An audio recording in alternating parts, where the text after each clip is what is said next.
Inay! Pwede tayong maghati ng ari-arian, pero hindi mo pwedeng kunin lahat ng pera. Kailangan pa ni Tuan-Tuan ng pera para sa buhay niya. Isang anak, sa labas lang yan. Kung mamatay, mamatay. Umalis ka. Anak sa labas! Inay! Huwag mong kalimutan, nang buhay pa si panganay, hindi siya makapagkaanak. Ikaw ang nagsabi sa akin na kumuha ng ibang lalaki para magkaanak ng si Tuan-Tuan. Paano mo ngayon masasabing hindi mo na siya pananagutan? Ang ingay!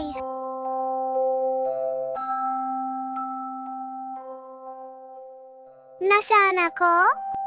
Hindi ba ako nagdadaan sa pagsubok para maging immortal?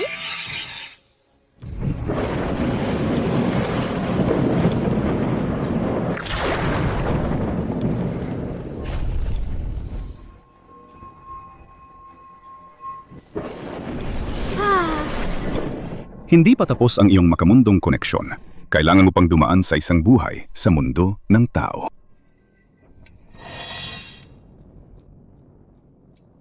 Kaya, nabigo ako sa pagsubok at maging isang maliit na batang tao. Sabi ng langit na hindi pa tapos ang aking makamundong koneksyon, ibig sabihin ba sa buhay na ito, magiging anak ako ng pamilyang ito? Ano naman ngayon? Kasalanan mo yan. Dahil hindi ka makapagkaanak ng lalaki. Nanganak ka lang ng palamunin. Ngayon, ito ang maliit na anak sa labas. Siya mismo ang nabagok ang ulo. Hindi ko alam kung gaano karaming pera ang kailangan para gumaling siya. Ayaw naming maging ginagawang gatasan. Inay! Umalis na tayo! Ayoko! Wala akong pakialam. Maliban kung mamatay ako ngayon, walang makakalabas sa pintong ito. Hipag, kung magulo ka pa, magiging seryoso na ako!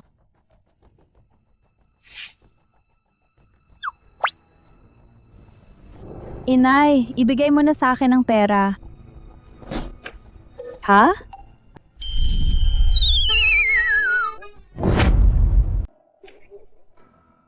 Chuifen, bulag ka ba? Bakit mo ako sinuntok? Aray! Hindi ako, Inay. Hindi ko rin alam kung anong nangyayari. Ha? Naglakas loob ka pang manuntok. Aray! Inay, hindi talaga ako. Tuan-Tuan, gising ka na. Masakit pa ba ang ulo mo? May masakit ba sa'yo? Inay, ang bata niyan, gising na pala.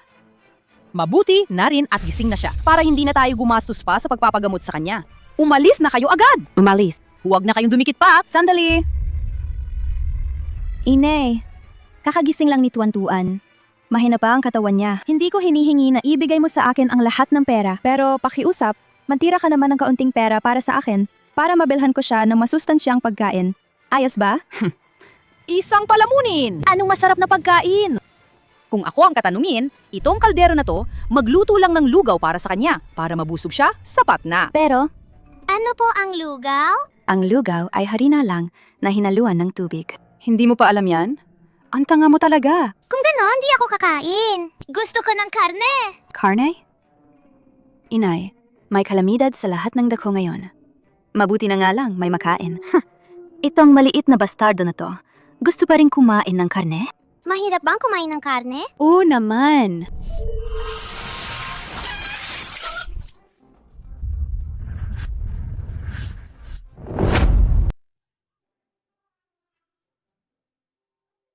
Teka lang, nagkamali ba ako ng tingin? Inay, parang nakita ko kanina. 2 manok gubat ang nahulog. Sa tingin ko, nababaliw ka na sa kagustuhang kumain ng karne. Ang katawan na ito ay masyadong mahina, kaya limitado ang aking kapangyarihan. Walang pera kahit 1 sentimo. May ilan itlog pa rito sa bahay. Mamaya, papadalhan ko ang hipag mo para dalhin sa'yo. Mula ngayon, magkanya-kanya na tayo. Huwag na kaming guluhin. Tara na! Inay!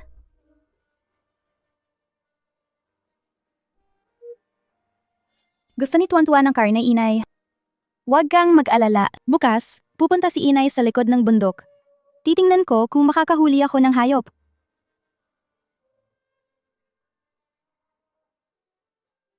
Inay, hintayin mo ako!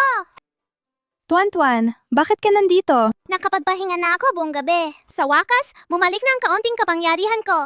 Sa pagkakataong ito, makakakain na ako ng karne. Inay, gusto kong sumama sa'yo manghuli. Sige. Pero dumikit ka sa akin. Malaki ang bundok na to. Huwag kang mawawala. Lolo! Ayos ka lang ba, Lolo? Lolo! Bilisan mo. Tingnan mo, may tao doon. Dali, dali. Humingi ng tulong. Masamang espiritu ang bumabalot sa kanya. Ito ay tanda ng kamatayan. Hindi ko inakala na meron ding tao dito. Gumagamit ng masasamang paraan para manakit ng tao.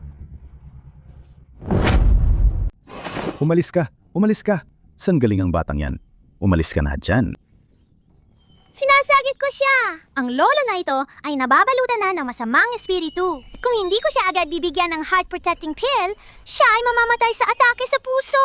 Anong masamang espiritu naman yan? Huwag kang dyan magsalita ng kung ano-ano nga. Umalis na kayo agad niya. Pasensya na po. Kami po ay mga taga rito sa malapit. Wala po kaming masamang intensyon. Alis na po kami agad.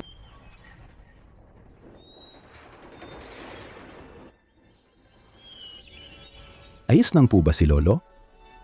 Lolo! Tuan-tuan, huwag na huwag kang makikipag-usap sa mga estrangero tulad ng ginawa mo kanina. Delikado yan. Alam mo ba? Apa? Inay, gusto ko ng isda. 3 taon ng tagutom, naubos na ang mga isda sa ilog. Inay, tingnan mo, may isda. Nagkakamali ba ako ng tingin? Ang isda ay umakyat sa pampang mag-isa. Talyan mo, pulutin mo na ang isda. Kung hindi, kukunin ang iba yan. Taina, ang swerte naman natin ngayon. Ang daming isda, hindi natin mauubos. Pwede pa nating ibenta ang iba. Ay, may pagganong kuneho doon. Mamaya, puntahan natin at tingnan. Baka may isda at karne tayo ngayon. Tara na! Ay, shh!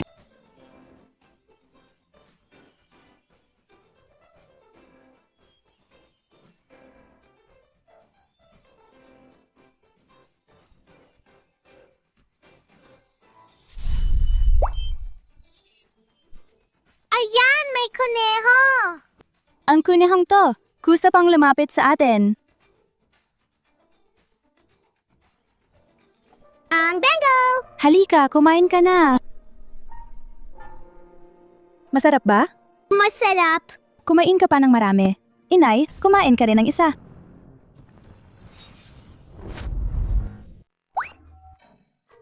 Hipag, kumain na pala kayo. Bakit may karne ng kuneho at isda pa kayo? Ang bango talaga. Oo nga.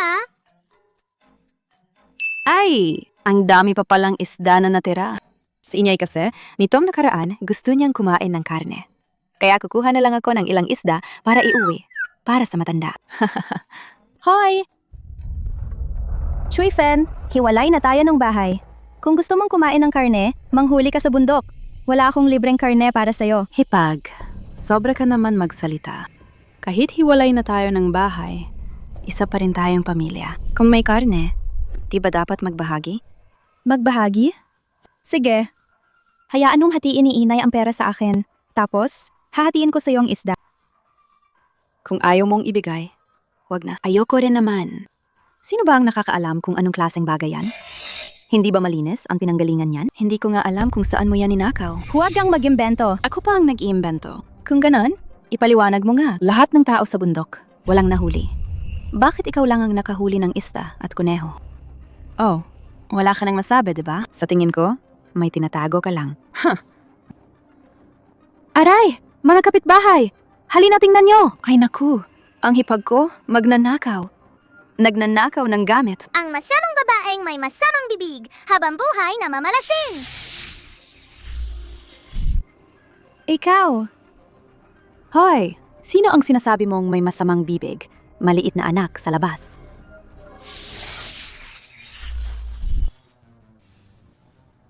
Ah! Anong ginagawa mo? Pasensya na, pasensya na. Palmanhin. Umalis ka.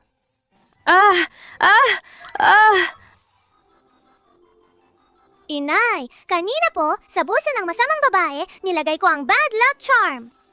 Mamalasing po siya buong araw. Bad luck charm? Apo. Malit na kuneho. Ang sakit!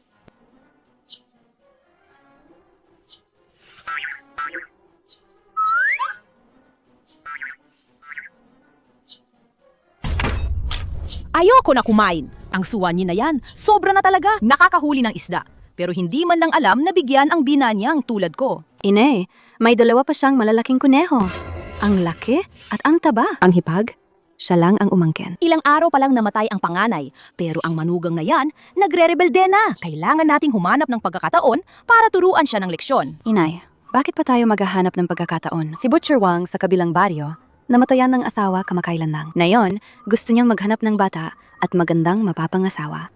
Balita ko, magbibigay pa raw ng 500 pisong dote. Tamang-tama, ipapakasal natin ang hipag doon. 500 piso! Ang pakalawa natin, 20 lang ang kinikita sa pabrika kada buwan. Katumbas na yan ng ilang taon yung pagtatrabaho. Kapag nakuha natin ang pera, hindi ba tayo ay makakakain ng karne araw-araw?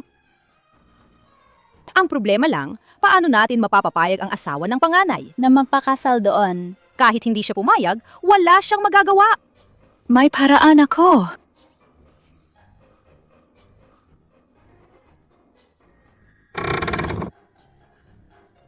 Anong ingay yan? Tatay, ayos lang po ba kayo? Jinyan, tamang-tama ang dating mo. Nakita ng tatay ang maliit na diyosa ngayon. Doktor, nabalif na ba si Lolo? Aba, Anong klaseng pananalita yan? Ikaw na bata ka? Seryoso ako sa'yo. Ngayon lang, inatake ako sa puso. Pero niligtas ako ng isang batang babae. Hindi ko alam kung anong gamot ang pinainom niya sa akin. Ang sakit sa puso ko sa loob ng mahigit 10 taon. Bigla na lang gumaling. totoo ba yan? Ang katawan ni Lolo talagang gumaling na. Narinig mo ba? Pumunta ka agad sa Qingshui Town. Hanapin mo ang munting diwata na yon para sa akin.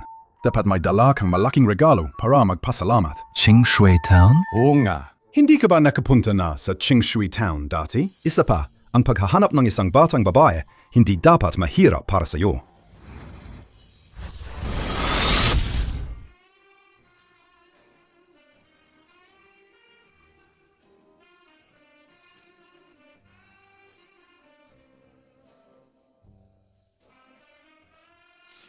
Ayoko.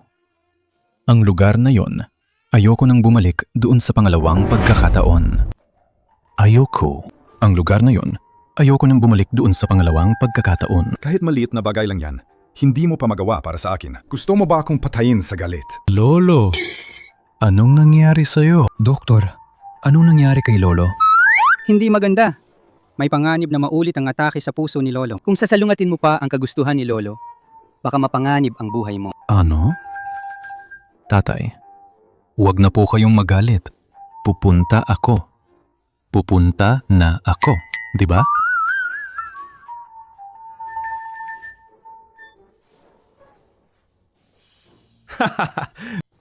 Hipag, bilisan mo. Buksan mo ang pinto. May nangyari. Hindi maganda. Hipag, buksan mo ang pinto. May malaking problema. Hipag. Hipag, buksan mo ang pinto. Liu Cuifan! Anong ginagawa mo at kumakatok sa pinto ko ng ganito kaaga? Hipag, pumunta ka na sa bahay namin at tingnan mo si pangalawa. Naipit ang kamay niya sa makina sa pabrika. Malapit na siyang mamatay. Ano? Kahit na hindi kami ni Inay mabait sa'yo noon. Pero si pangalawa ay laging gumagalang sa'yo. Ngayon na malapit na siyang mamatay, gusto kanyang makita sa huling pagkakataon. Kaya bilisan mo. Wala ng oras.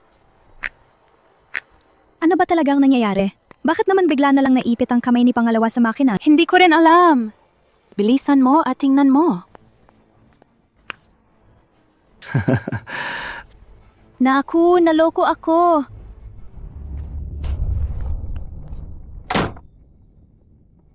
Buksan ang pinto. Buksan mo ang pinto.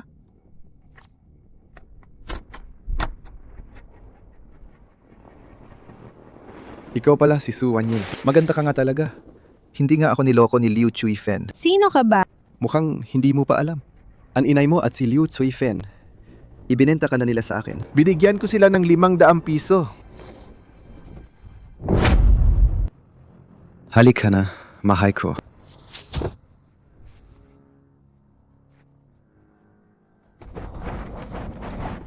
Bitawan mo ako, inay, hipag! Alam ko nasa labas kayo. Palabasin niyo ako. Inay, naabisuhan mo na ba si Kapitan? Huwag kang mag-alala. Hindi magtatagal. Dating si Kapitan kasama ang mga tao para hulihin sila sa akto. Sa oras na yon, ang nangyari kina Su Wanyin at Butcher Wang hindi na maitatago. Kahit ayaw niya, mapipilitan siyang magpakasal.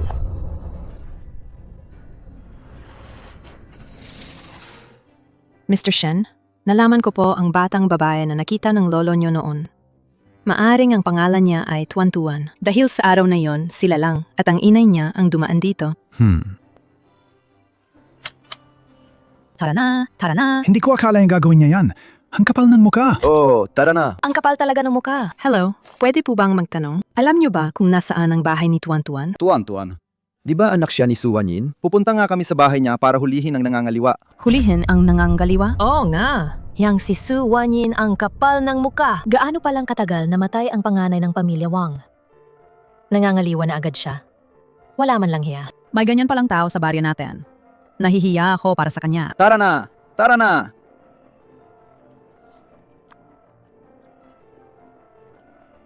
Mr. Shen, ito. Ang babaeng malandi. Ano namang klaseng anak ang maituturo niya? Sabi ko na nga ba, niloko lang ang lolo ko.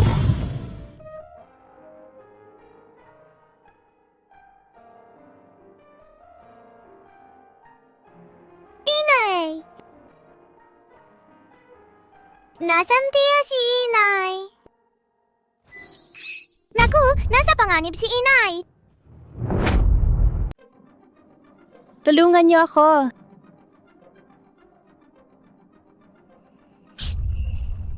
Abat nanggangagat ka pa, ha? Huwag kang magpakipot. Superte mo pa nga at pagsisilbihan mo ako. Bitawan mo ako. Sumigaw ka. Sumigaw ka pa ng mas malakas. Kahit sumigaw ka pa hanggang mapaos, walang tutulong sa'yo. Bitawan mo ako.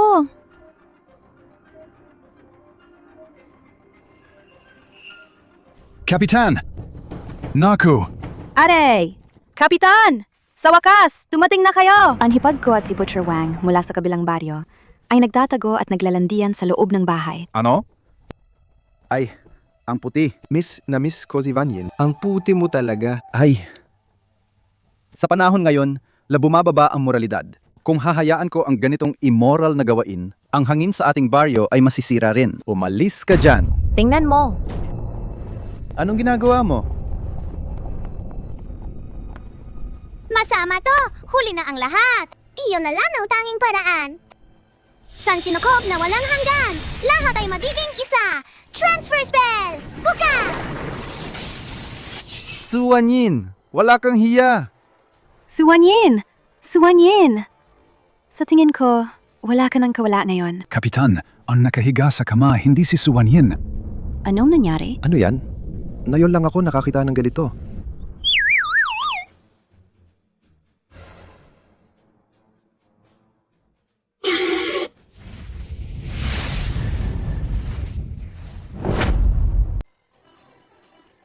Bakit ikaw yan?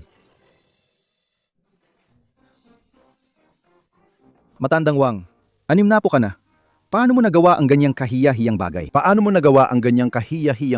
Kapitan! Hindi po ganyan! Hindi ko rin alam kung paano nangyari yan.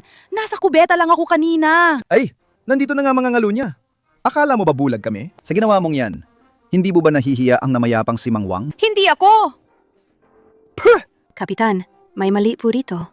Si Su Wanyin po ang nagnanakaw ng halik sa loob ng bahay kanina. Si Su Wanyin po ang nagnanakaw ng halik sa loob ng bahay kanina. Tingnan nyo, pati ang paborito niyang pulseras. Nandito pa. Pulseras nga ni Su Wanyin yan. Tama!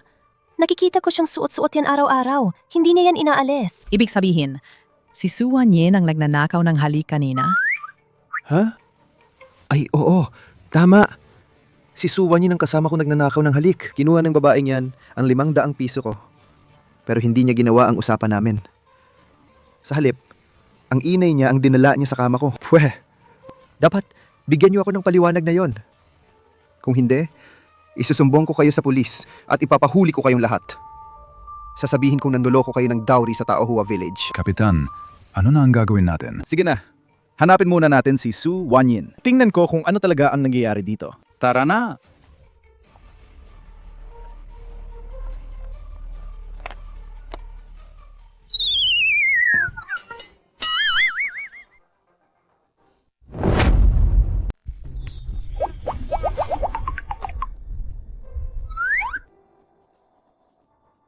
Walang hiya. Inay! Tuan-tuan, bakit ka nandito? Pagkagising ko, wala si Inay. Kaya lumabas ako para hanapin si Inay. Ikaw si Tuan Tuan? Oo nga. Siya kaya ang munting tagapagligtas na sinasabi ni Lolo. Tapos, tingnan mo itong babae. Hindi ba siya yung babaeng pinagkahaguluhan ng mga tao na nahuli sa akto? Gulo-gulo ang damit niya. Baka galing lang sa kama ng ibang lalaki. Nakapagtataka! Bakit may linya ng pagiging magkamag-anak ako sa guwapong tiyo na to? Guwapo tiyo, ikaw ang daddy ko! Guwapo tiyo, ikaw ang daddy ko! Anong sinasabi mo? Bakit ka basta-basta kumikilala ng daddy? Hindi ako nagkamali. Siya talaga ang daddy ko. Ang batang to, kung sino-sino na lang ang tinatawag na daddy. Mukhang itong babae, madalas ginagamit ang bata para makipag-ugnayan sa ibang lalaki. Kapitan, nandito si Su Wanyin! Su Wanyin, hindi mo pa ba ibabalik agad ang 500 pisong nakuha mo kay Butcher Wang? 500 piso? Anong 500 piso? Huwag ka nang magkunwari. Niloko mo si Butcher Wang ng 500 pisong dote. Nagwawala na siya at gustong magsumbong sa pulis. Su Wanyin, kung pera lang ang gusto mo, sana sinabi mo na lang. Hindi mo na kailangang ipadalang inay mo sa kama ko. Hindi ba't inaabuso mo ang isang inosenteng tao? Paano pa haharap sa tao ang inay mo pagkatapos nito? Napakasama ko siguro sa nakaraang buhay ko, kaya pinakasalan ka ng panganay kong anak. Kapag nasa ilalim na ako ng lupa, paano ko pahaharapin ang aming lolo Wang? Ako, alay! Mabuti na lang at nalaman agad para hindi lumala ang sitwasyon. Ang hipag mo talaga. Napakawalang hiya. Nagnakaw ng pera, tapos sinisira pa ang reputasyon ng sarili niyang biyanan. Pweh! Mababang uri. Ang dalawang masamang yan, gusto na naman nilang apihin ang inay ko. Hindi ang inay ko ang kumuha ng pera. Sila ang kumuha. Kinuha nila para saktan ang inay ko. Ikaw na maliit na anak sa labas. Anong pinagsasabi mo? Maliwanag na si inay mo yan. Truth charm! Lumabas! Tama. Ako ang kumuha ng pera. Tama. Ako ang kumuha ng pera. Anong nangyayari? Bakit ko nasabi ang totoo? Liu Tree Fen, sa wakas umamin ka na. Para sa 500 piso ni Butcher Wang, nakipagsabuatan ka kay Inay para lokohin ako. Niloko mo ako papunta sa bahay mo para mapilitan akong pakasalan siya. Kapitan, kung di ka naniniwala, pwede kang maghanap sa bahay niya. Siguradong nandoon pa rin ang pera. Liu Tsui Fen, ano ba talagang mangyayari dito? Hindi ka pa ba magsasabi ng totoo? Kapitan, wala akong kinalaman dito. Hindi ko rin alam kung nasaan ang pera. Nasa manggas mo ang pera.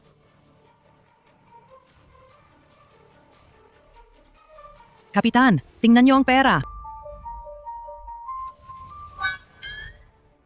Ikaw talaga, Liu Tsui Fen. Halos maloko. Muna rin ako. At ikaw? Bilang biyena ni Wanyin, nakipagsabwatan ka pa sa pangalawang manugang mo para gumawa ng ganyang kasamaan. Matanda ka na. Wala ka pa bang kahihiyan? Kapitan, ako. Lolo Kapitan, hindi lang yan. Nung naghati sila ng ari-arian, kinuha nila lahat ng pera at lupa sa bahay. Kami ni Inay, wala na kaming makain ngayon. May ganun pala? Ikaw na anak sa labas. Anong pinagsasabi mo? Anong hindi makakain? Kahapon, kumakain ka pa ng karne. Kinuha ninyo lahat ng pera. Paano siya makakakain ng karne? Kapitan, totoo po lahat ng sinasabi ko. Kung totoo ang sinabi ni Tuan-Tuan, sasabihin ko sa inyo, ang pera at lupa ninyo ay dapat hatiin sa mag-ina. Ano? Ano? Kapitan, bakit mo hahatiin ang pera at lupa namin kay Su Wanyin? Hindi ako papayag. Gumawa kayo ng nakakahiya, tapos hindi pa kayo papayag? Sige, bukas, susulatan kong pabrika ng pangalawa ninyong anak. Pinipipili pa naman siya para sa outstanding employee. Kapag kumalat ang ginawa ninyo, Tingnan natin kung hindi siya maapektuhan. Ay naku, Anong pinagsasabi mo? Kapitan, susundin namin ang lahat ng sasabihin mo. Pumapayag kami. Sige, mamaya, sumama ka para maging saksi. Obo, Kapitan. Ang paghuli sa kanila ay isa lang palang pagkakamali. Kapitan, ang pera ko! Gusto mo pa ng pera? Pumunta ka sa baryo namin para manggulo. Alam mo bang krimen yan? Halika, dalhin niya siya sa pulis. Tara, tingnan natin kung sinang mga ngahas na hulihin ako. Sasabihin ko sa inyo, ang tiyuhin ko ay nagtatrabaho sa gobyerno ng probinsya. Ibinunyag niya sa akin, may isang malaking dayuhang investor kamakailan na magtatayo ng base ng pagtatanim ng halamang gamot sa Qingshui Town. Maniniwala ba kayo? Nasa isang salita ko lang, ang magandang pagkakataong ito para magtayo ng base ay hindi mapupunta sa Taowa Village. Ang tiyuhin nitong si Wang, parang nagtatrabaho sa gobyerno ng probinsya. Baka totoo ang sinasabi niya? Kapitan, kung nagalit natin siya at nawala ang pagkakataong magtayo ng base, ano ang gagawin natin? Ang baryo natin ay sinalanta ng kalamidad at mahirap na sa loob ng ilang taon. Matalino ka nga. Kung ako sa inyo, dapat maging matalino na kayo. Pakasalan na lang ako ni Su Wanyin. Tapos bigyan niya ako ng matabang lalaking anak. Malay mo, kapag sumaya ako, papakyusapan ko ang tiyuhin ko na ibigay ang slot para sa pagtatayo ng base sa inyong nayon na. Wang, huwag kang masyadong sumobra. Ako ang sumusobra. Tingnan mo sila. Ang hina-hina nila. Sa loob-loob nila, gusto nilang maging tayo. Ikaw, Wanyin! Tayong dalawa. Paano ko di alam na nasa kamay mo ang desisyon ng Shen Corporation sa pagtatayo ng base? Sino ka? Ang gwapo ni Daddy! Teddy! Oh! Alam ko na. Ikaw talaga, Su Wanyin. Kaya pala di mo na ako gusto. Nakahanap ka na pala ng bagong lalaki, di ba? Manahimik ka. Bagong lalaki? Ang tinatawag mong bagong lalaki ay siya ring tinatawag mong malaking investor mula sa ibang bansa. Mr. Shen, pasensya na. Paumanhin sa pagdating ng huli. Sino ang niloloko mo? Anong klaseng tao siya? Paano siya pupunta sa mahirap na lugar na to? Idilat mo ang mga mata mo at tingnan. Ikaw ba? Ikaw po si Ginoong Shen. Patawarin niyo po ako sa hindi ko pagkilala sa inyo. Patawarin niyo po ako. Hindi ba dapat dalhin na siya sa pulis? Ay, dalhin sa pulis! Sige po, Kapitan. Ginoong Shen. Ginoong Shen. Nagkamali po ako. Tara na. Ginoong Shen. Tara na. Ginoong Shen. salamat. Huwag kang magkamali. Ayoko lang na ang reputasyon ng kumpanya ko ay masira sa labas. Unahin muna natin ang ipinagbilin ni Lolo. Opo. Binibining Su Wanyin, narito ang 200,000. Ito ay bilang pabuya sa inyong anak sa pagligtas sa aming lolo. Ha? Inay, hindi ako nagkakamali, di ba? 200,000 yan. Sa buong buhay ko, di pa ako nakakita ng ganon kalaking pera. Huwag ka na, ikaw. Ako rin. Di pa ako nakakita niyan sa buong buhay ko. Nagkamali yata kayo. Ang liit pa ng anak ko, paano naman siya makakaligtas ng tao? Binibining Su Wanyin, ito po ang kagustuhan ni lolo. Tanggapin niyo po sana. Tama. Ay naku, ang apo ko ang nagligtas sa kanya. Matalino. Nangapo ko simula pa noong bata. Madalas siya nagliligtas ng tao. Nagliligtas si Tuan-Tuan para makapag-ipon ng kabutihan. Kung tatanggap siya ng pera, lalabagin niya ang batas ng langit at mapaparusahan siya. Anong batas ng langit? Anong parusa? Ayaw mo sa napakaraming pera na yan? Baliw ka ba? Kung ayaw tanggapin ni Tuan-Tuan ang perang ibinigay sa kanya, ibabalik na lang natin. Ibalik na lang sa nagbigay. Suwanyin, nababaliw ka na ba? 200,000 yan. Oo nga, Hipag. Sapat na yan para sa ilang henerasyon ng pamilya natin. Bakit mo ibabalik?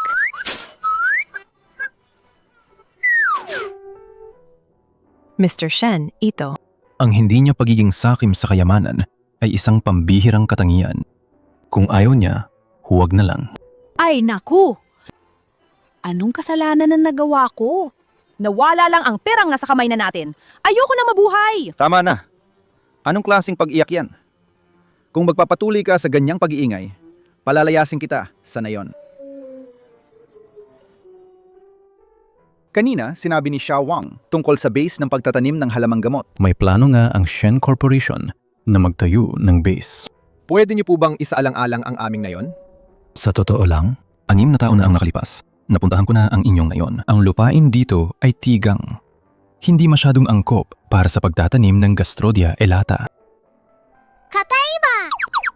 Sabi ni Daddy, hindi raw angkop ang ngayon natin sa pagtatanim ng Gastrodia elata. Pero ang daming Gastrodia elata sa likod ng bundok. Sabi mo, maraming Gastrodia elata sa likod ng bundok? Oo nga po. Nasa timog, kanluran yan po ng likod ng bundok. Tuan-tuan, huwag kang magsalita ng kung ano-ano. Hindi pa tayo nakakita ng Gastrodia elata. Inay, hindi po ako nagsisinungaling. Talaga pong may Gastrodia elata sa likod ng bundok. Kung di po kayo naniniwala, papuntahin niyo po si Kapitan at ang ilang tao para maghukay. Malalaman niyo po. Kapitan, huwag kang makinig sa pinagsasabi ng palamuning yan. Ang Gastrodia elata ay bihirang halamang gamot. Malaki ang halaga niyan. Kailan pa nagkaroon ang nayon natin ng ganyang bihirang bagay? Tama! Kung talagang may Gastrodia elata, matagal na sanang hinukay ng mag-inayan. Bakit pa nila sasabihin sa atin? Ay, tama na. Totoo man o hindi. Ito ang tanging pagkakataon ng nayon natin. Sige Mr. Shen, kung may oras po kayo, samahan niyo po kami sa likod ng bundok para tingnan. Hindi rin namin alam kung ano ang Gastrodia elata. Pakitulungan akong i-verify. Daddy, pakiusap maniwala ka kay Tuan-Tuan. Talagang may Gastrodia elata sa likod ng bundok. Daddy, Mr. Shen, bakit kanya tinatawag na Daddy? Nagkakamali lang siya sa tawag.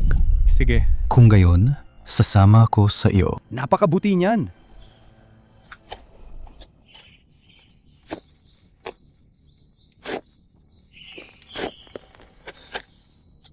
Kapitan, hinalukay na namin ang buong lupa. Pero wala naman kaming nakita ang Gastrodia elata. Ay, inag. Kita mo na. Kapitan, sinabi ko na nga ba? Paano naman magkakaroon ng Gastrodia elata sa bundok na ito? Kasalanan lahat ng batang anak sa labas na ito na kung ano-ano ang sinasabi. Pinagpagod lang niya tayong lahat. Para sa wala. Paano kung may nahukay nga? Paano kung may nahukay nga na Gastrodia elata? Sabihin ko sa'yo, kung may Gastrodia elata dito, kakain ako ng te ng nakabaliktad. Gastrodia elata. Gastrodia elata. Kapitan Jan! Kapitan Jan! Tingnan nyo! Nakahukay ako ng Gastrodia elata! Mr. Shen, tingnan nyo. Talagang Gastrodia elatangga. Tita, sinabi mo kanina nakakain ka ng tae ng nakabaliktad. Tutuparin mo pa ba yan? Nagbibiro lang si tita sa'yo.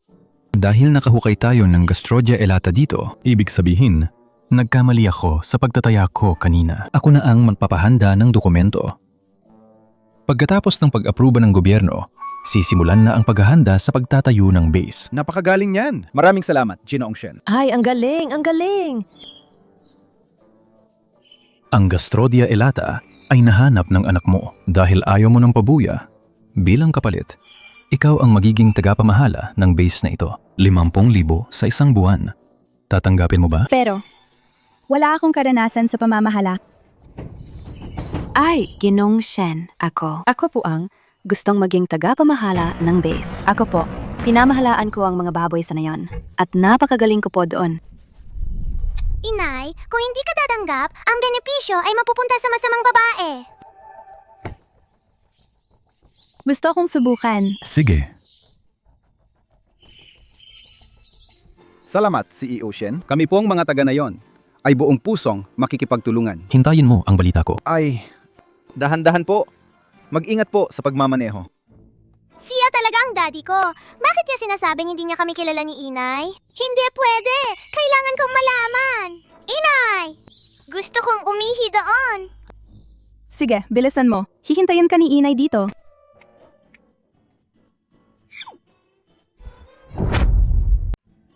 Pasensya na, Mr. Shen. Na-sprain ang paa mo. Kukunin ko ang kotse. Sige, salamat, Mr. Shen. Hello? Ikaw ba ang girlfriend ng daddy ko? Ang batang yan ang kanina pa kumakapit kay Mr. Shen at tinatawag siyang daddy. Ngayon, naglakas loob pa siyang lumapit para usisayan ang personal na buhay ni Mr. Shen. Siguradong inutusan siya ng inay niya. Marami na akong nakitang babaeng gustong umangat gamit ang kanilang mga anak. Eko ang girlfriend ni Mr. Shen. Maraming taon na kaming magkasama at malapit na kaming magpakasal. Kaya sabihin mo sa inay mo na huwag na siyang maghangad kay Mr. Shen. Hindi siya karapat-dapat. Ang daddy ko ay isang manloloko na madaling magsawa. Ayoko na siyang kilalanin. Alam ko na. Bakit ka sumunod? Manlalako! Whee!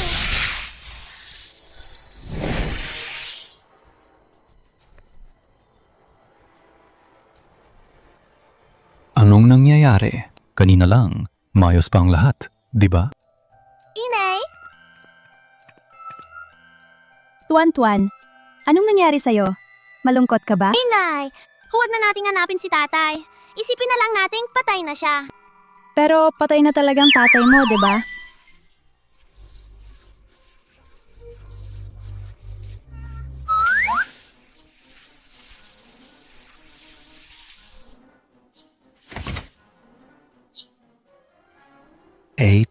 Wang. Bakit, sir? Nakalimutan mo bang magpainit ng tubig? Bakit puro malamig na tubig ang lumalabas? Akala ko pinainit ko na ang tubig. Ate Wang, pumasok ka at tingnan mo. Ay.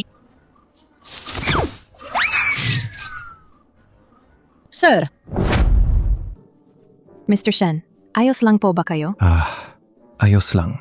Nadulas lang ako. Kumusta na ang proyekto ng herbal medicine base sa Taohua Village? Kumusta na? Ito ang dokumento ng pag-apruba ng gobyerno. Inasahang magsisimula ang trabaho bukas. Subaybayan mo ang proyektong ito. Kung may problema, makipag-ugnayan ka ulit sa akin. Sige po, Mr. Shen. Sandali. Noong araw na yon sa labas ng Taohua Village, ano ang sinabi mo sa batang babae na si Tuan-Tuan? Parang hindi siya ayos.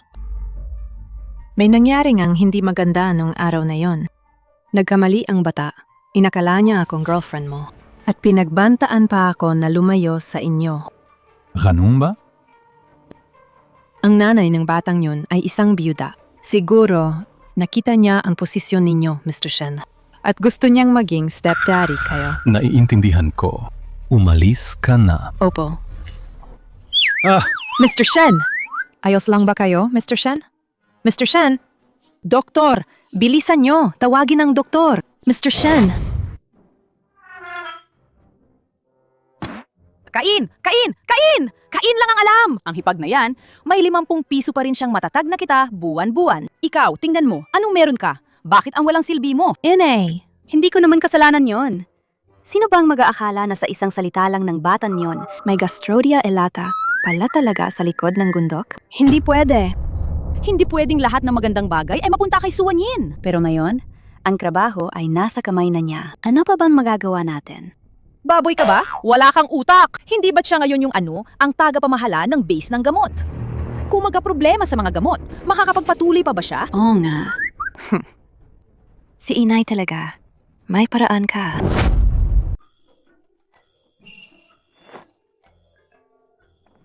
Plan. Si Inyay ay nagtatrabaho sa likod ng gundok. Magpakabait ka sa bahay, ha? Apo! Bakit may masamang espiritu si Inay? Sandali lang! Anong nangyari? Bilisan nyo! Bilisan nyo! Nasusunog ang base ng gamot. Maraming tao doon. Bilisan nyo. Iligtas ang mga tao. Kailangan mong magpatuloy. hindi mo ako pwedeng iwan. Magpatuloy ka. Inay, huwag kang pumunta! Masusunog ang base! Tuan-tuan, nananaginip ka lang siguro ng masama. Huwag kang mag-alala. Babalik agad si Inay. Maraming tao talaga ang mamamatay. Parang simula nang magising si Tuan-tuan, araw-araw ay may isda at karne sa bahay. Tinulungan pa niya ang mga taga-baryo na makahanap ng Gastrodia elata. Alam ba talaga ni Tuan-tuan ang isang bagay? Tuan-tuan, huwag kang mag-alala. Pupuntahan agad ni Inay ang tagapamahala ng base.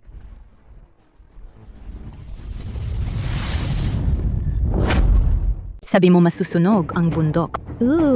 May basehan ba yan? Sa ngayon, wala pa. Pero ako, Wala kang basehan. Tapos gusto mong ipatigil ang trabaho? Su Wanyin, Hindi ka ba masyadong nagmamagaling? Hindi po, Miss Lee. Para po ito sa kaligtasan ng lahat. Kapag nagkasunog, lahat ng manggagawa ay mamamatay. Kapag nagasunog?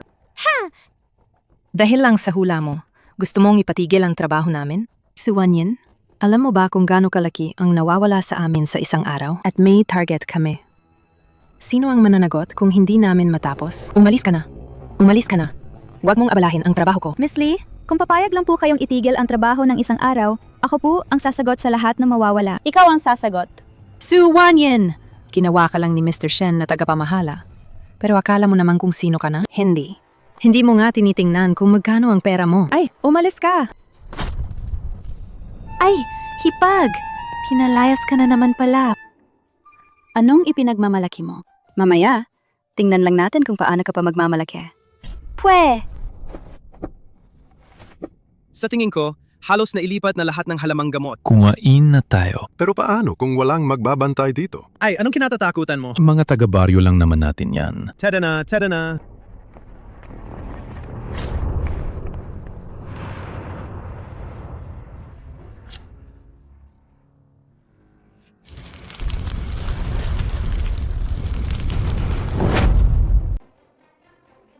Lee Assistant, masamang balita. Along nangyari? Nasusunog ang bodega ng gamot. Nahaharangan ng daan pababa ng bundok. Lahat ng taga-baryo sa bundok ay natrap sa base. Ano? Likomrad, nasusunog ang base sa bundok. Dalian mo, mag-organisa ka ng pagliligtas. Nahanap ko na ang fire department. Pero, Pero anyo? Pero huli na ang dating ng fire department. Masyadong malaki ang apoy sa bundok. Malamang, huli na para iligtas ang mga tao. Kung gayon, anong gagawin natin? Ang pangalawa kong anak ay nasa bundok pa. Hindi, kailangan ko siyang iligtas. Lee, auntie, anong silbi kung pupunta ka na yon? Hindi ba't magpapakamatay ka lang? Hindi lang si Lilaw, karamihan sa mga taga-baryo natin ay nagtatrabaho sa bundok. Kung hindi mapapatay ang malaking apoy na ito, ilang tao ang mamamatay. Sinumpa ng langit. Sino ang nagsimula ng apoy? Hindi ko siya palalampasin. gusto ko lang sunugin ang bodega. Sino ba naman ang mag-iisip na sunugin ang bundok? Naku, Paano na yan? Ay naku! Kapitan! Alam ko kung sinong nagsunog ng bundok! Si Su Wanying. Nakita ko siya kaninang umaga. Palihim na gumagala sa paligid ng bodega. Liu Fen, huwag kang magsinungaling. May ebidensya ka ba? Meron ako. Kapitan, kaninang umaga, biglang sinabi sa akin ni Su Wanyin na masusunog ang base. Kung hindi siyang nagsunog, paano niya nalaman ng maaga ang tungkol sa sunog? Si Suwan Yin pala ang nagsunog. Tara, puntahan natin siya sa bahay niya at singilin. Tara! Tuan-tuan! Tuan-tuan! Nasaan na siya? Ito, Suwan Yin. Nandito siya. Kapitan, anong nangyayari? Suwanyin! Nasusunog ang bundok. Alam mo ba? Alam ko, pinuntahan ko si Miss Lee. Pinatigil ko na siya sa trabaho, pero tumanggi siya sa akin. Tingnan mo, Kapitan. Alam na niya noon pa na masusunog ang bundok. Ang sunog. Siguradong siya ang may gawa niyan. Hipag, bakit mo sinunog ang base? Alam mo ba, dahil sa pagsunog mo, ilang tao ang mamamatay sa bundok. Hindi ako ang nagsunog. Hindi ko rin alam kung sino ang nagsunog. Hindi ikaw ang nagsunog? Hindi mo alam kung sino? Bakit mo nalaman ng maaga na masusunog ang base? Si Tuan-tuan ang nagsabi sa akin. Sinabi niya sa akin na masusunog ang base, kaya ako hinanap si Miss Lee. Tuan-tuan? Hindi naman Diyos sa si Tuan-tuan. Paano niya nalaman ng maaga na masusunog ang base? Sa tingin ko, ikaw talaga ang nagsunog. Tama! Si Hipag ang nagsunog sa bundok at maraming tao ang namatay. Malaking kasalanan yan. Aray! Hindi natin siya pwedeng palampasin. Dakpin siya at dalhin sa pulis. Bitawan niyo ako! Bitawan niyo ako! Hindi talaga akong magsunog. Kapitan, maniwala po kayo sa akin.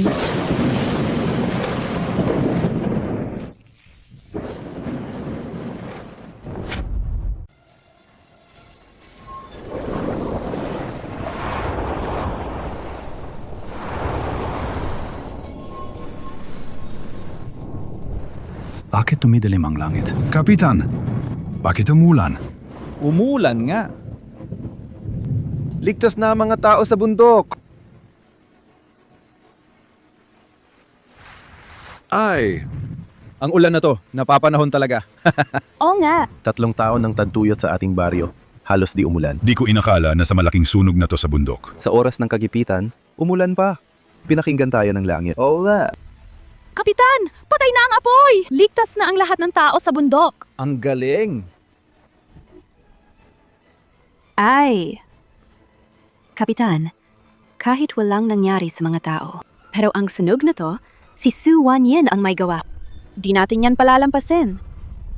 Dapat siyang ipakulong. Hindi talaga ako ang nagsunog. Naglilihim ka pa rin. Bakit kayo nakatunganga dyan? Takpin niyo siya at dalhin sa pulis. Ay, Ikaw, Daptin! Wanyin. Talagang nagkamali ka ngayon. Di na kita matutulungan. Mag-isip-isip ka muna sa kulungan. Hindi! Sa wakas, naalis na rin ang pesteng babaeng yan. Kapitan! Kapitan, may sasabihin ako. Sabi ng pangalawa namin, alam niya kung sino ang magsunog. Lilawer, alam mo kung sinong nagsunog? Ha? Sabihin mo na. Noon, papunta na ako para kumain. Pero naalala kong nakalimutan kong isara ang pinto ng bodega. Pagbalik ko, nakita ko si Liu Tsui Fen na palihim na lumabas sa bodega. Ha? Hindi ko masyadong pinansin noon. Pero pagkatapos ng ilang sandali, nasunog ang bodega. Pinaghihinalaan kong si Liu Tsui Fen ang nagsunog. Dilawar! Huwag kang magsalita ng kung ano-ano. Si Su Wanyin ang palihim na gumagala. Mali ang nakita mo. Kitang-kita ko! Kapitan, bukod sa oras ng pagkain na yon, nasa base ako buong araw. Maliban kay Liu Tsui Fen, walang ibang kahina-hinalang tao ang lumapit sa bodega ko. Liu Tsui Fen, paano mo ipapaliwanag yan? Pumunta ako sa bodega. Pero hindi naman ako ang nagsunog niya na. Liu Tsui Fen, sasabihin ko sa'yo. Kung amin ka na yon, baka sakaling mapagaan pa ang parusa mo. kung hindi, tatawag ako ng pulis na yon. Hayaan nating imbestigahan ng pulisya. Kung malaman ng pulisa, may kalalagyan ka. Kapitan, gusto ko lang sunugin ang mga gamot. Hindi ko naman inisip na susunugin ang bundok. Lalong hindi ko inisip na mananakit ng tao, Kapitan! Ikaw talaga! Ang gastrodia elata na yan. Ang tanging pag-asa ng ating nayon para yumaman. Bakit mo sinunog? Ikaw talaga! Halika, dakpin niyo siya. Kapitan, alam ko na ang pagkakamali ko. Hipag, tulungan mo akong magmakaawa, please. Ayoko makulong. Ang sarili mong kasalanan, ikaw ang magbabayad. Dalhin siya. Kapitan, ayoko makulong. Kapitan, malinaw na ang lahat. Pwede na ba akong umalis? Nawawala si Tuan-Tuan. Kailangan ko siyang hanapin. Ano? Nawavala si Tuan-Tuan? Tuan-Tuan! Tuan-Tuan, nasaan ka? Tuan-Tuan. Su Wanyin, huwag kang mag-alala. Ang bari natin ay ganito lang kalaki. Hindi mawawala si Tuan-Tuan. Nakita na. Nakahiga lang sa tabi ng ilog. Nang makita namin siya, himatayin na siya. Su Wanyin! Kapitan! Su Wanyin, ito si Dr. Liu ng ating baryo. Patingnan mo agad si Tuan-Tuan sa kanya. Sige po. Doktor, pasok po.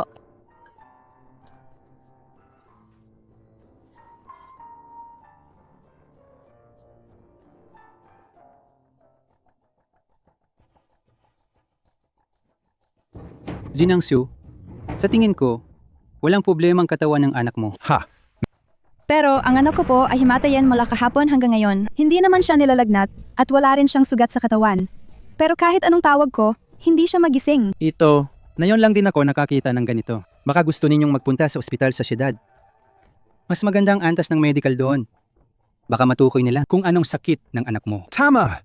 Su Wanyin, Tama ang sinabi ni Dr. Liu. Baka dalhin mo na lang si Tuan-Tuan sa syudad para magpatingin. Wala na rin po akong ibang magagawa. Mr. Shen! Pakiusap, huwag niyo po akong tanggalin. Hindi po ako ang nagsunog. Ang mga taga-baryo po ang gumawa nun. Wala po akong kinalaman dito, Sir Shen. Naimbestigahan ko na.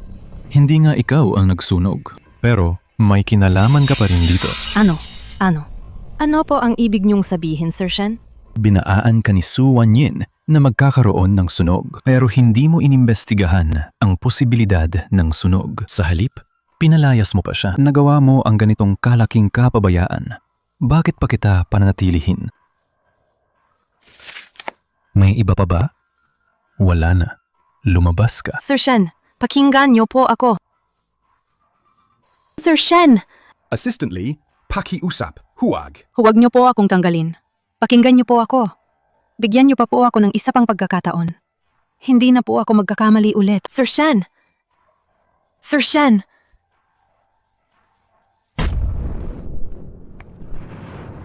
Ang babaeng walang hiyang. Suwanyin na yan. Bakit siya narito?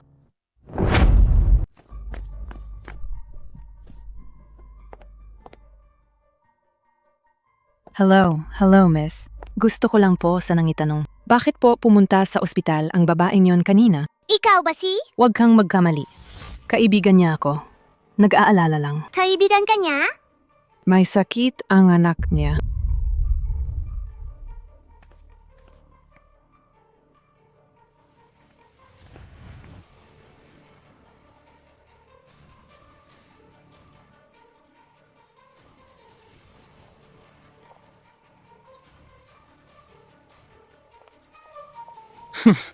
Kasalanan ng malandi mong nanay. Nawalan ako ng trabaho dahil sa kanya. Ngayon, ipapatikim ko sa kanya ang pakiramdam ng mawala ng anak.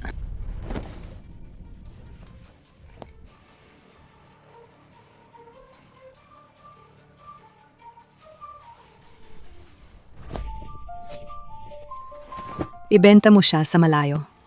Huwag mo na siyang hayaang magpakita sa capital city. Makakaasa ka, ang taong ibebenta ko, hinding-hindi na babalik.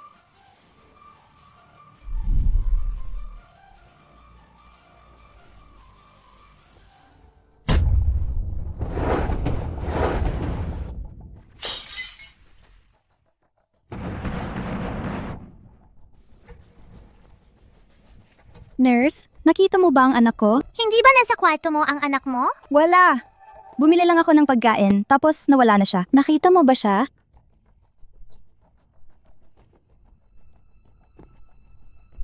Tonton! Patawad.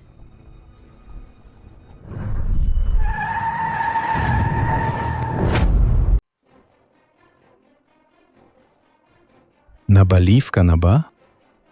Mr. Shen! Mr. Shen! Nakikiusap ako sa'yo. Tulungan mo akong hanapin si Tuan-Tuan. Nawawala siya. Di ko alam kung sinong kumuha sa kanya. Nawawala si Tuan-Tuan? CEO Shen, maraming human trafficker sa capital city. Baka naman ang anak ng babaeng ito ay kinuha ng human trafficker. Human trafficker? Tama. Kung totoo nga na kinuha ng kidnapper, kadalasang mahirap ng mahanap. Kahit pa mahanap pa, hindi nababaliw, kundi putol ang kamay o paa. Manahimik ka. Ang daldal mo. Tuan-Tuan, Suwanyin. Suwanyin.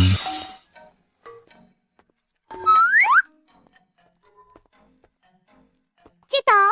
Sino ka? Nagising ang batang to. Ang daming tao rito. Anong gagawin ko? Wunting bata, kaibigan ako ng nanay mo. Maging masunurin ka. Dadalhin kita sa isang masayang lugar. Pero tito, ang dami mong masamang ginawa. Kaya sinasaniban ka ng masamang espiritu. Ngayon, may mangyayaring masama sa'yo.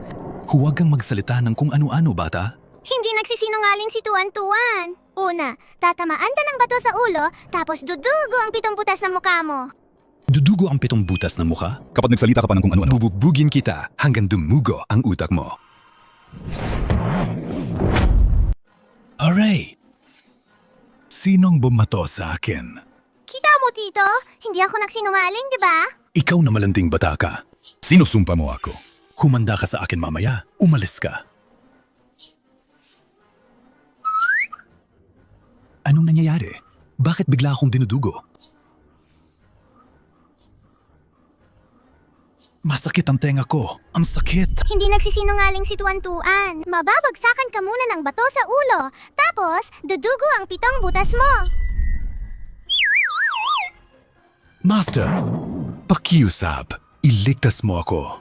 Ayoko pang mamatay. Hindi ka ba naniniwala sa akin? Naniniwala ko. Naniniwala ko. Pakiusap. Pakiusap. Iligtas mo ang buhay ko. Ayoko pang mamatay, Master. Simula pa lang yan, ah. Susunod, mababangga ka ng sasakyan. Tapos, paulit-ulit kang sasadasaan. Lalabas ang bituka mo, ah. Pakiusap, Master. Sa totoo lang, hindi mahirap itong solusyonan. Kailangan mo lang sabihin ng ilang salita. Anong salita? Ako ay isang trafficker ng tao.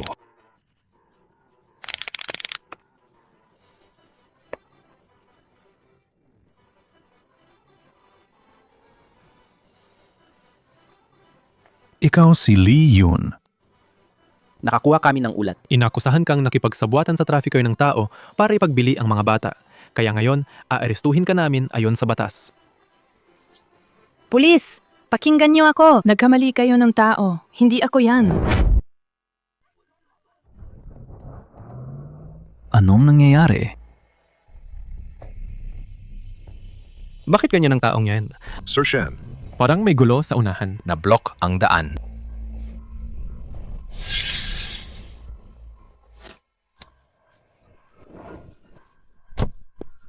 Ako nga ang kidnapper. Bakit ka tumatakbo? Bumalik ka sa akin. Hinahanap ka ng inay mo. Walang hiya! Bitawan mo ako! Hindi ka namin kikilalanin ng inay ko! Magsama na lang kayo ng kasintahan mo habang buhay! Anong problema ng batang to? Dati, tinatawag niya akong daddy. Ngayon, walang hiya na ang tawag niya sa akin. Anong kasintahan? Huwag ka nang makunwari! Yung kasama mo nung nakaraan sa amin ngayon, siya ang kasintahan mo! Huwag mo akong lokohin dahil bata pa ako at wala akong alam. Alam ko ang lahat. Ang inay ko at ikaw ay nagkakasala. Ang lalaking ito ay mukhang kagalang-galang, pero nakikipagrelasyon sa kung sino-sino. Totoo nga, hindi mo talaga makikilala ang isang tao sa panlabas na anyo lang. Hindi ko akalain na ganyan pala siya. Mali ang pagkakaintindi mo, bata. Si Sir Shen ay single sa loob ng 30 taon. Kahit lamok sa tabi niya, lalaki. Anong kasintahan? Pananakot lang yan. Ang sinasabi mong kasintahan ay assistant ni Sir Shen. Ayaw nga siyang pansinin ni Sir Shen. Tinanggal ko na siya. Talaga po? Oo naman. Nagsisinungaling ba yung babae? Totoo bang sinabi ng Kyo? Hindi mo ba talaga gusto yung ate? Siyempre, ikaw talagang bata ka. Ano ba ang iniisip mo araw-araw? Sabi ko na nga ba, paano magiging masamang tao si Daddy kung nakapag-anak siya ng kasing cute kong anak? Tara na, hanapin natin si Inay! Inay! Pantuan! Saan ka ba nagpunta? Pinakaba mo si Inay. May sugat ka ba kahit saan? Wala po. Ginom Shen, salamat sa pagtulong sa akin na mahanap si Tuan-Tuan. Walang anuman. Bantayan mo siyang mabuti. Huwag mo nang hayaang gumala pa. Ngayon lang kami nakapunta sa syudad at nakita ko si Daddy. Paano ko siya hahayaang umalis ng ganoon kadali? Inay, ito ang unang beses natin sa syudad. Wala tayong masyadong pera. Saan tayo titira? Matutulog ba tayo sa kalsada? Wala kayong matutuluyan. Wala po. Ako na ang. Ayos lang po. Tito Shen, mauna na po kayo. Narinig ko po kasi na ang mga tito at tita sa ngayon kapag pumupunta sa syudad, sa sahig lang natutulog. Kami po ni Inay, nagplano na po kaming matulog sa isang eskinita ngayong gabi. Kailan ko sinabi na matutulog tayo sa eskinita? Kung hindi kayo tututol, Hindi po. Salamat po, Tito Shen, sa pagtanggap sa amin ni Inay.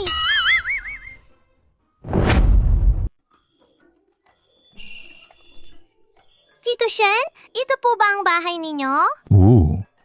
Mr. Shen, pasensya na po. Nakakaabala na naman po kami sa inyo. ayos lang.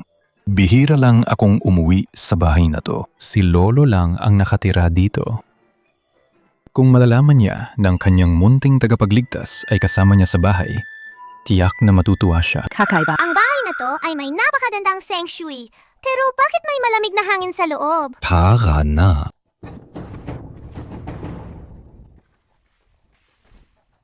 Lolo! Lolo! Lolo! Tay.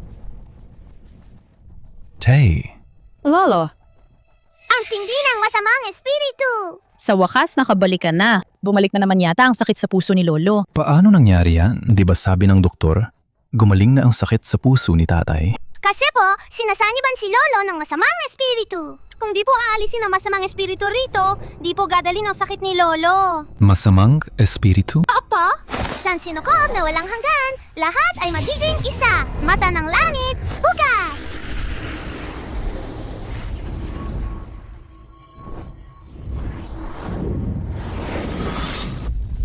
Nahanap ko na! Ito po ang painting na yan. May itim na malas po sa loob nito. Bata, huwag kang magsalita na kung ano-ano. Ang painting na yan ay nagkakahalaga ng milyon. Galing pa yan sa ibang bansa, dala ng pinsan ni Sir. Di po ako nagkakamali. Kapag sinira ang painting na yan, magigising si Lolo.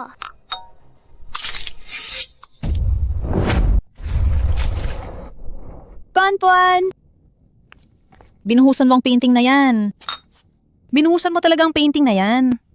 Sir, paborito ni Lolo ang painting na yan. Kapag nagising siya at nalaman niya nasira to, di ko alam kung anong mangyayari sa kanya sa galit. Pasensya na, Mr. Shen. Tuan-tuan, mag-sorry ka kay Tito Shen. Di po ako nagkamali. Bakit ako magsusorry? Puan-puan!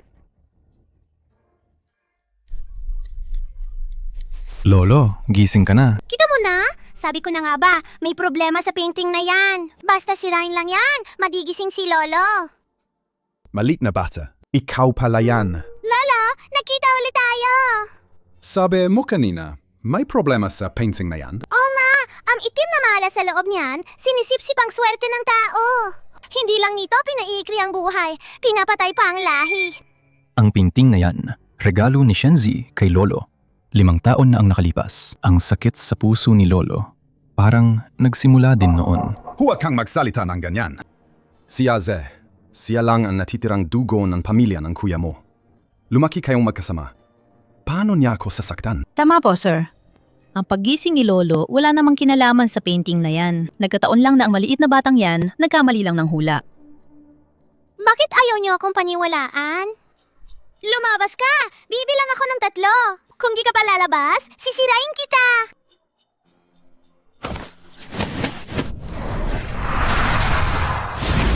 Maliit na Panginoon, maawa ka. Lalabas na ako.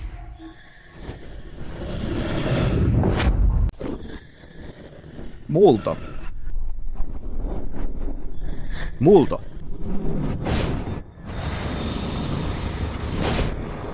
Ang anak mo, anong nangyayari? Parang ang anak mo, hindi ordinaryong tao Hindi ko rin alam. Mukhang tama ang hinala ko dati. Si Tuan-tuan niya ay hindi ordinaryong bata. Tingnan mo, ito ang itim na malas. Tumawag ka. Papuntahin mo si Shenze. Gusto kong malaman, ano ba talaga ang nangyayari? Tito, Kasalukuyan ko pong isasama si Shufang sa ospital para sa prenatal check-up. Ano po ang kailangan niyo sa akin? Ze, anak. Tatanungin kita. Bakit may itim na malas sa painting na ito? Alam mo ba? Dahil dito. Ilang beses na akong muntik nang mamatay. Ano ang ikim na malas? Hindi ko po alam, Tito. Naisip ko lang po na maganda ang kahulugan ng kaligrafya na ito, kaya binili ko at ibinigay sa inyo. Oo nga po, Tito. Alam ko pong kayo ang pinakamakakaintindi kay Z. Mula pagkabata, namatay ang mga magulang niya. Itinuring kanya bilang sarili niyang ama. Paano naman siya magkakaroon ng masamang balak sa'yo? Oo nga pala, may maniobra lang talaga. Sadyang pinagbibintangan at sinisiraan ang aming si AZ. Sino ka ba? Ako. Ano ako? Ikaw na nandito? Magpakita ka ng respeto. Panauhin ko si Binibining Su. Masamang tiyo, naalis na ang itim na malas, naranasan mo na ang backlash. Magkakaroon ka na. Magkakaroon ka na markang ahas sa dibdib na uubos sa buhay mo. Tingnan mo! Walang markang ahas. Sa tingin ko, isang maliit na bata lang yan na nagkakalat ng kasinungalingan. Tio, saan mo nahanap ang 2 manloloko na yan? Nagsasagawa ng pamahiin dito. Sa tingin ko, dapat tawagan ng pulis. Ipakulong sila. Nakalimutan ko. Sandali kong nakalimutan. Ang markang ahas ay nakikita lang ng mga nagpa-practice ng paglinang. Aze, sigurado ka bang wala kang kinalaman sa bagay na to? Tiyo, ang paggalang ko sa iyo ay saksi ang langit at lupa. Kung talagang hindi po kayo naniniwala, pwede po ako manumpa. Kung mayroon man akong kahit katiting na masamang balak sa inyo, sana'y tamaan ako ng kidlat at mamatay agad. Matandang hukluban! Kapag naman ako na ang Shen Corporation, kayo ni Shen Jin yan, maghanda na kayong umalis. Di ba't panunumpa lang yan? Kahit anong sumpa, gagawin ko. Hindi ako naniniwalang may kidlat na tatama sa akin. Lightning Charm! Lumabas ka!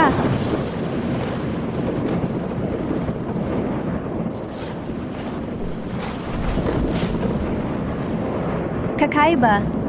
Kanina lang ay maaraw. Bakit biglang kumukulog na yon? Sa tingin ko, may mga taong masyadong maraming masamang ginawa, kaya hindi na kinakaya ng langit. Tito, kumukulog na! Magpapatuloy ka pa ba sa pananumpa? Ako? Anong hindi ko kayang isumpa? Kung walang mali, may mali. Tito. Tito, palagi ko po kayong itinuturing na parang sarili kong ama. Paano po ako magkakaroon ng masamang balak sa inyo? Paano po ako magkakaroon ng masamang balak sa inyo? Aze! Aze! Tito, kung may ilang kidlat pa, hindi ko na po masisiguro kung mabubuhay pa kayo. Sasabihin ko. Ako ang naglagay ng itim na malas Gusto kong mamatay ang tiyo ko. para makuha ko ang mana niya. Tio. Akala ko'y mabuti ako sa'yo, pero ginawa mo to. Umalis ka na, simula na yon. Tatanggalin ka ng Shen Corporation. Wala ka ng lugar sa pamilya Shen. Paalisin ako. Kung alis ako, tuluyan ng mawawala ng tagapagmana ang pamilya Shen. Anong ibig mong sabihin? Tio, kahit ni ka pa mamatay ngayon, sa edad mo, di ka na rin magtatagal. Sasabihin ko sa'yo ang totoo. Si Shen Jinyan, dahil sa itim na malas, ay di na makakapagkaanak. Kung alis ako, tuluyan ng mapuputol ang dugo ng pamilya Shen. Ikaw! Kasi malapit na ang meeting ng mga shareholder. Sa panahong yon, kakalat ang balita na di makapagkaanak si Shen Jinyan. Kakalat yan. Family business 2. Kung di siya makapagkaanak, wala siyang karapatang magmana ng Shen Corporation. Ikaw na walang hiya. Pa, Hindi ba kayo natatakot sa ganti ng langit sa ginawa ninyong kasuklam-suklam? Huwag kang makialam dito. Shen Jinyan, galit na galit ka siguro ngayon, di ba? Ang Shen Corporation ay itinatag ng iyong ama at sa iyo pa lalong lumago. Pero dahil hindi ka makapagkaanak, ako ang nakinabang. Sabihin mo, nakakainis, di ba? Sinong nagsabing wala siyang magiging anak? Ako ang anak niya.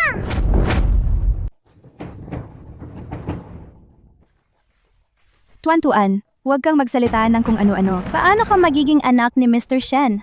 Ang tatay mo ay si Wang Fugue, ang panganay ng pamilya Wang. Hindi nagsisinungaling si Tuan-Tuan. Si Uncle Shen ang daddy ko. Sa tingin ko, ikaw na maliit na pulubi ay nababaliw na sa kagustuhang umangat sa buhay. Kaya mo pang sabihin yan. Tama! Kahit gaano pa kagutom si Shen Jinyan, hindi siya maghahanap ng babae sa probinsya. Akala niyo ba, sa paghahanap lang ng kung sinong bata, maloloko niyo na ako? AZ, sa iyo rin naman mapupunta ang Shen Corporation. Ang bahay na ito ay sa iyo rin. Dali, paalisin na natin ang mga nakakainis na yan. Lahat sila. Tamang sinabi mo. Umalis ka sa harapan ko.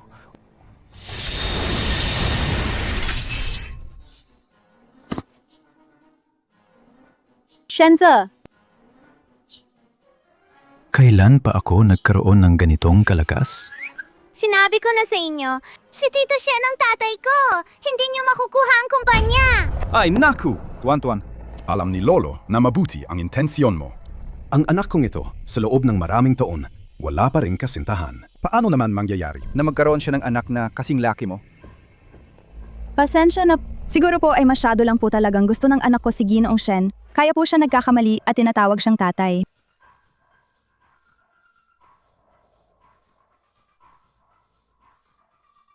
Kung hindi kayo naniniwala sa akin, kailangan ko na lang maghanap ng tao para patunayan ang aking pagkatao.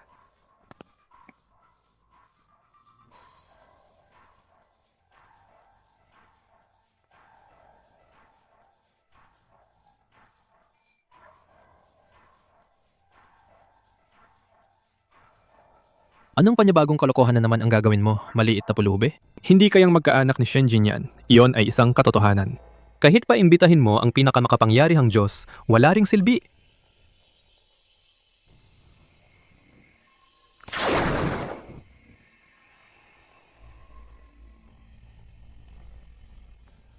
Lolo. Tay! Lolo, Shenze, hindi ako nagkakamali, di ba? Ang maliit na pulubi na ito, talagang naimbitahan niya ang lolo mo. Anong lolo? Nagpakawala ng ilusyon ang maliit na pulubi na yan. Puro peke yan. Sino ba itong gunggong na walang utak? Pa, si Shenze, ang anak ng pananay. Siya pala, si Aze. Napaka-cute niya nung bata pa. Bakit naman naging pangit ng lumaki? Hoy, matandang hukluban, marunong ka bang magsalita? Sino ang sinasabi mong naging pangit? Kung hindi ka lang kamukha ng lolo ko, pinatay na kita. Walang galang. Nakalimutan mo na ba? Noong bata ka pa, nahulog ka sa imburnal. Sino ang sumagip sa'yo? Paano niya nalaman yan? Kami lang ng lolo ang nakakaalam niyan. Siya nga ba talaga ang lolo ko? Lolo sa tuhot. Ayos naman po kayo sa ibaba. Bakit po kayo umakyat? Hindi ba? Ginulo ninyo ang isang mahalagang tao. Kaya napilitan akong umakyat dito. Sabihin, bakit ninyo ako kailangan? Lolo, sa tuhot, hindi po sila naniniwala na ako ay apo ng pamilya Shen. Maaari niyo po bang patunayan para kay Tuan-Tuan? Lolo, itong maliit na pulubi na yan, nagpapanggap na anak ng pamilya Shen. Ibunyag niya na po siya agad. Palayasin niya siya. Siya talaga ang dugo ng pamilya Shen. Ano? Ngayon, maniniwala na kayo, di ba? Imposible. Hindi yan mangyayari. Paano magkakaroon si Shenjing yan ng ganito kahalaking umalis ka sa daan ko? Anak na babae? Lolo, hindi ba't malabo na ang mata mo at nagkakamali ka lang? Aze. Gago. Ang nasa tiyan ng asawa mo, hindi ang dugo ng pamilya Shen. Sino ba talaga ang malabo ang mata? Ano? Naglakas loob kang lokohin ako? Aze, huwag ka maniwala sa kanya. Hindi ko ginawa yan. Hindi ko ginawa yan! Magsisinungaling ba ang lolo ko? Aze, maniwala ka sa akin. Ikaw lang talaga ang lalaki sa buhay ko. Punyeta kang babae. Papatayin kita. May tao ba dyan? May tao ba dyan? Ilabas nyo ang dalawang kahihiyan na yan. Palayasin niyo sila. Wala na kayong dalawa sa pamilya, Shen. Halika rito. Papatayin kita, Malandi. Wala nang malaking bagay pagkatapos nito. Huwag mo na akong guluhin. Alam mo bang nakakapagod umakyat dito?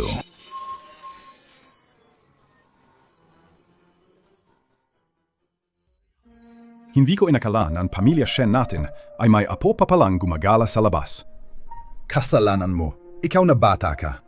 Pinahirapan mo ang aking mahal na apo sa probinsya sa loob ng maraming taon. Balita ko, mayaman daw yung nasa loob. Ang relo niya lang, daan-daang libo na ang halaga. Kung totoo yan, edi ang pamilya natin sa hinaharap, makakakuha pa ng malaking pera gamit ang bata.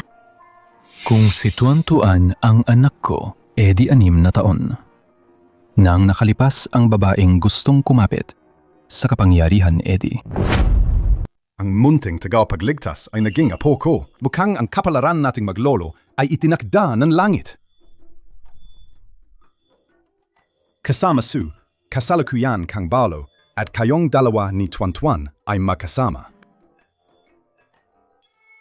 May balak ka bang magpakasal ulit? Ano sa tingin mo si Jinyan namin? Hindi. Hindi ako pumapayag. Wala kang karapatang hindi pumayag. Pinagbuntis mo na ang tiyan ni kasama Su, tapos ayaw mo pa ring panagutan. Lolo Shen, ang estado ko at ni Jinong Shen ay magkaiba ang langit at lupa. Hindi ko naisip na umasa sa kanya. Anong panahon na ba ngayon?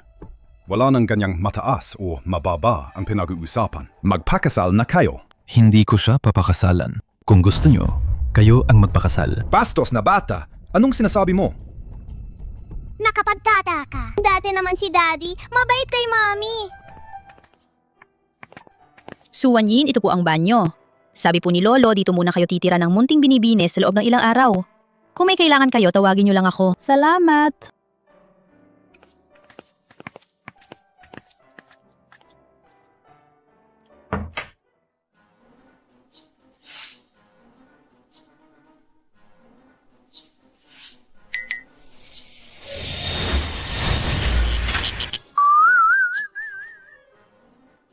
Bilisan mo! Bilisan mo! Anong nangyari, Tuan-Tuan? Narinig kong sumisigaw si Mommy ng tulong. Bilisan mo, iligtas mo siya. Ano? Mommy, ayos ka lang ba? Mommy!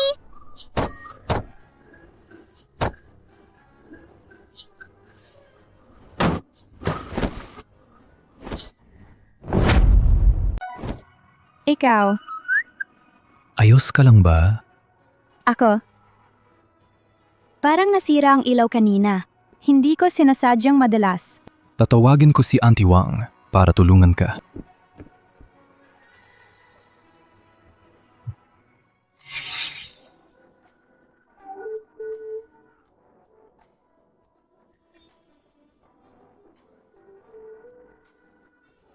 Mr. Shen?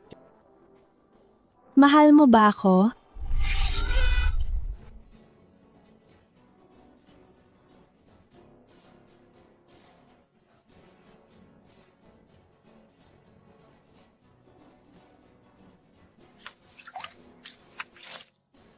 Shen Jinyan. Shen Jinyan. Ano ba ang iniisip mo buong araw? Ikaw at si Su Wanyin Ang, babaeng mapaghangad sa karangyaan na yon, may masamang balak. Hindi ba't nabiktima ka lang ng plano niya? Dino, bakit ang aga mo naman naglalaban ng kumot? Ako na lang ang gagawa nito. Magpahinga ka na lang. Huwag na po. Ako na lang po ang gagawa. Bakit parang kakaiba si Gino ngayon? May kakaibang amoy din ang kumot. Wanyin, kailangan mo ba talagang umalis? Marami pa akong hindi nagagawa sa bahay. Si Tuan-Tuan, ipagkakatiwala ko muna sa inyo. Apok ko si Tuan-Tuan. Anong pinagsasabi mong ipagkakatiwala? Dati pa, inimbestigahan ko na. Ang inay mo, paulit-ulit kang sinisiraan at sinasaktan. Dati, dahil hindi magkaanak ang dating asawa mo, para itago ang kahihiyan, pinilit kanyang kumuha ng ibang lalaki para magkaanak. Tapos, dahil lang sa 500 piso, ibinenta kanya sa iba. Anong maganda sa ganung pamilya para balikan? Kaya pala si Su Wanyin, dati pa, biktima na rin ng panlilinglang. Kahit na ganon ang sinasabi ninyo, ang Tauha Village pa rin ang tahanan ko. Ang pagtira ko rito ay hindi tama at walang basehan. Maaring magdulot pa ito ng masamang epekto kay Ginoong Shen. Hindi yan makakaapekto. Ginoong Shen, ikaw. Kailangan ni Tuan-Tuan si Inay. Gusto kong bigyan siya ng kumplitong pamilya.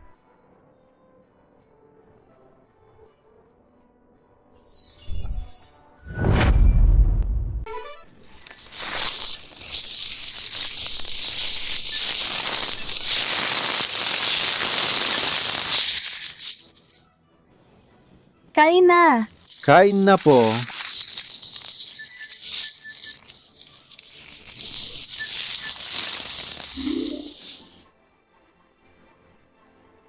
Ngayon, may paboritong nilagang karne ng kuneho si Tuan-Tuan. Masaya ka ba? Tuan-Tuan, kumain ka pa ng marami. Salamat, Daddy! Napagod ka sa pagluluto ng napakaraming pagkain. Kumain ka pa ng marami. Tuan-Tuan, hindi mo pa nasasabi kay Lolo. Kailan ba naliwanagan ang tatay mo at nagsimulang maging mabait sa inay mo? Ewan ko ba? Kanina sa kusina, nakita ko pa si Daddy na palihim na hinalikan si Hinay. Talaga? Oo. Kung gayon, pagkatapos ng bagong taon, magkakaroon na si Tuan-Tuan ng kapatid na lalaki o babae. Gusto ni Tuan-Tuan ng kapatid na lalaki o babae? Tuan-Tuan, ngayon lang ako magbabagong taon kasama si Lolo. Halika. Bibigyan ka ni Lolo ng malaking angpaw. Salamat, Lolo! Buksan mo tingnan. Lolo, kapag bagong taon, may angpaw ba talaga? Siyempre naman. Kung gayon, bibigyan din ni Tuan-Tuan ang lahat ng angpaw.